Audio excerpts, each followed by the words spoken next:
Hello everyone and welcome to today's session. In this lecture, we will study the shipbuilding process and steel fabrication. We will go through the entire procedure of fabricating and repairing large structural components, starting from steel plates and ending with a fully constructed ship. We will also cover cutting, welding, painting, and the various hazards associated with these operations. Fabricating and repairing large structural components. The shipbuilding process begins with structural steel plates. These plates are fabricated and assembled into erection units, and these erection units are further assembled to form the ship. During repairs or conversion work, older steel plates are removed and replaced. Steel plates may be cut to size in fabrication shops, then transferred to the ship where they are positioned, tagged, or spot welded, and finally fully welded around the perimeter. Cutting and welding of steel plates. Sometimes, instead of welding plates directly on the ship, the plates are welded together first to form large erection units, which can then be moved and assembled. Over time, welding has replaced drilling and hot riveting because it offers greater strength and efficiency. Certain materials like stainless steel are used extensively in special ships such as nuclear propulsion ships and cryogenic liquid container ships. Modern trends and cutting technologies. Modern shipyards rely heavily on computer-driven cutting torches. These torches cut structural steel plates with high accuracy and also used to remove worn or damaged plates during ship repair. Common cutting equipments include oxyacetylene, oxypropane, and oxybutane cutting torches along with circular torches, straight torches, automatic tracing machines, metal saws, and advanced computer-driven cutting torches. Although automation is common, hand cutting is still used to remove surplus material from erection units and ensure proper fit. Surface treatment and reinforcement. Steel plates may be treated using shot blasting. This can be done using automatic machines or manually for smaller components. To strengthen the plate's angle, steel stiffeners may be added. Parts of the ship below the waterline may be abrasive, blasted, and painted before they are assembled into the hull. Underwater emergency repairs. In emergencies, commercial divers can perform repairs on the underside of a hull while the ship remains afloat. This may plug damaged area using wood wedges or by welding or bolting double plates over the damaged area. Such underwater tasks require specialized underwater welding equipment.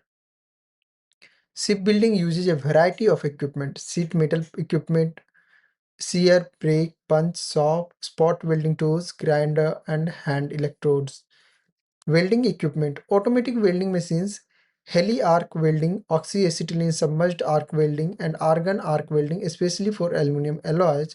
Underwater welding equipment is also used for emergency repairs.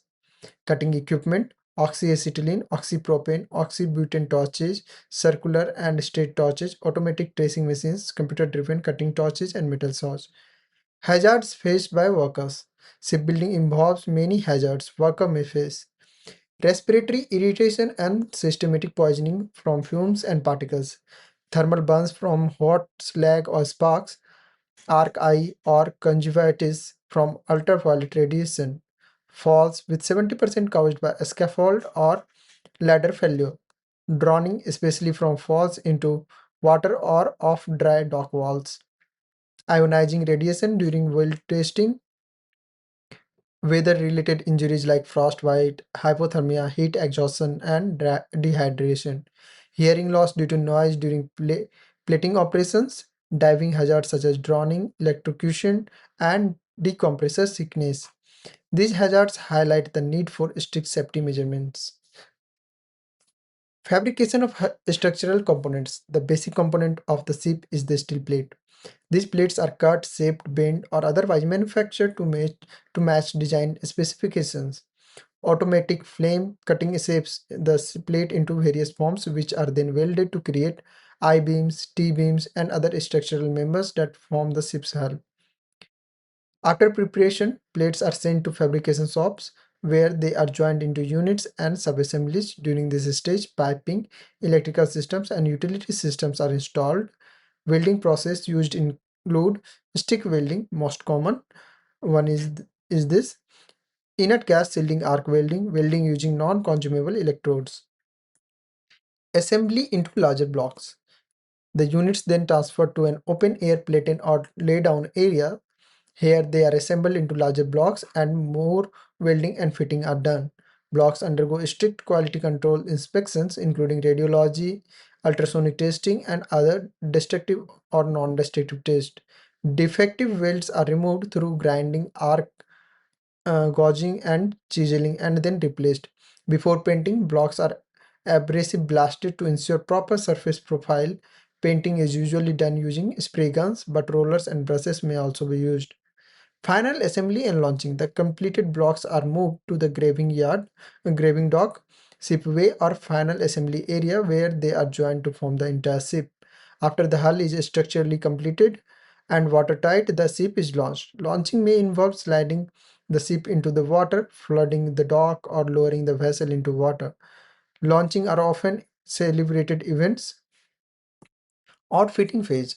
After the launch, the ship enters the outfitting phase. This includes installing cabling and piping, fitting accommodations and galleys, insulation work, installing navigation equipment, installing electronic equipment, installing propulsion system and auxiliary machinery. This stage involves many skilled trades and takes significant time. Trials and delivery. Once outfitting is complete, the ship undergoes dock trials and sea trials to ensure all systems are fully functional. After any remaining defects are repaired, the ship is officially delivered to the customer. Let's move to the steel fabrication cutting process. The steel fabrication process begins in the steel storage area where plates are of different strength, sizes, and thickness are stored. These plates are then abrasive blasted and primed with a construction primer to preserve them during construction. Next, the plates are transported to the fabrication facility and cut by automatic burners into required sizes. The resulting strips are welded to form the structural components of the vessel. Welding process. The ship's structural framework is usually made of mild steel, high strength steel, and high alloy steel. Mild steel is easy to produce, form, and weld. High strength steel has superior mechanical properties but requires special weld rods and preheating. Alloy steel. High alloy steel, including stainless steel, contains nickel, chromium, and manganese, providing excellent corrosion resistance. Welding aims to produce welds with strength equal to or greater than the base metal. Electrodes are often selected to create welds stronger than the steel to compose for minor flaws. Aluminium in shipbuilding. Aluminium is widely used for its high strength to weight ratio, especially in deckhouses, superstructures, fishing boats, pleasure boats, small passenger boats, gunboats, hydrofoils. Aluminium alloys commonly include manganese, magnesium, silicon, and zinc. Painting and coating. Painting occurs throughout the shipyard. Paint types range from water-based coating to high-performance epoxy coatings. Painting tools include brushes, rollers, airless sprayers, and automatic machines. Coating are required in areas such as underwater hull bottom, waterline, topside superstructures, internal spaces, tanks, weather decks, loose equipments. Painting protects the ship from corrosion and harsh marine environment. So we will conclude this lecture by saying that shipbuilding is a complex process involving cutting, shaping, welding, assembling, blasting, painting, outfitting, and testing the steel structures. Steel fabrication is the backbone of the entire process, supported by modern cutting technologies, advanced welding techniques, and strict safety practices. Understanding each of these steps is essential for anyone studying marine engineering, ship construction, or industrial fabrication. Thank you for listening. Have a great day.